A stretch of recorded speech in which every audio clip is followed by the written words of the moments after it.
పెళ్లి తర్వాత big screen పై sensation create చేసే హీరోయిన్స్ అరుదుగా ఉంటారు. ఆ లిస్ట్ లో కియారా చేరిపోయింది. దీంతో ఈ గ్లామర్ హీరోయిన్ కెరీర్ పరుగులు పెడుతోంది.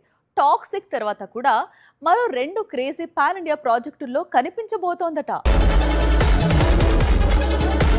గేమ్ చేంజర్, వార్ 2 లాంటి ఫ్లాప్స్ వచ్చినప్పటికీ కియారా కెరీర్ కు వచ్చిన ఢోకా ఏం లేదంటోంది టాలీవుడ్. ఎందుకంటే కియారా పేరు ఇప్పుడు రెండు క్రేజీ ప్రాజెక్టుల కోసం వినిపిస్తోంది.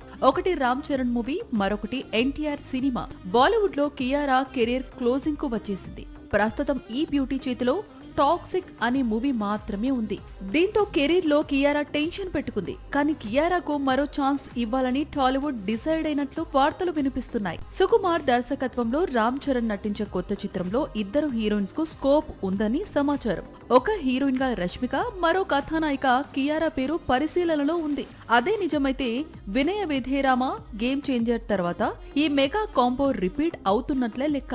ఇక ఎన్టీఆర్ హీరోగా త్రివిక్రమ్ ప్లాన్ చేస్తున్న భారీ మైథలాజికల్ మూవీలోనూ కియారాను ఒక కథానాయికగా అనుకుంటున్నారట.